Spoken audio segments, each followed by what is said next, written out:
Good day mga ka-trend, magandang araw po sa ating lahat. President Bongbong Marcos at Vice President Sara Duterte po, ating pag-uusapan ngayon.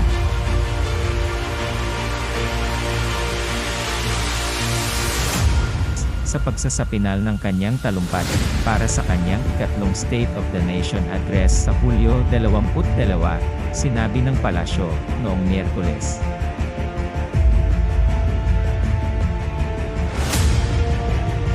Walang ibang detalye sa paghahanda ni Marcos, gayunpaman, ang ibinigay ng Presidential Communications Office. Pero asahan natin na ang main topic po talaga sa sona ng ating presidente, ang pagresolba sa issue sa West Philippines.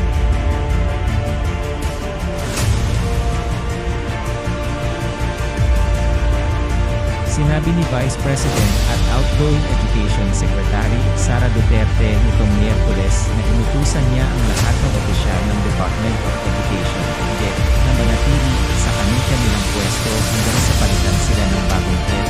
Noong araw na nag-resign ako, nagpadala ko sa kanila ng mensahe at nag-imbita sa kanila sa hapunan. Sinabi ko sa kanila, lahat ng USEC at ASEC, please stay until the new secretary will meet you, because otherwise, it will be detrimental to the department. Sinabi ni Duterte sa mga mamamahayag sa isang pagkakataong panayam sa Cebu, ngunit binanggit ni Duterte na ilang opisyal na ang nagpahayag ng kanilang desisyon na umalis sa departamento.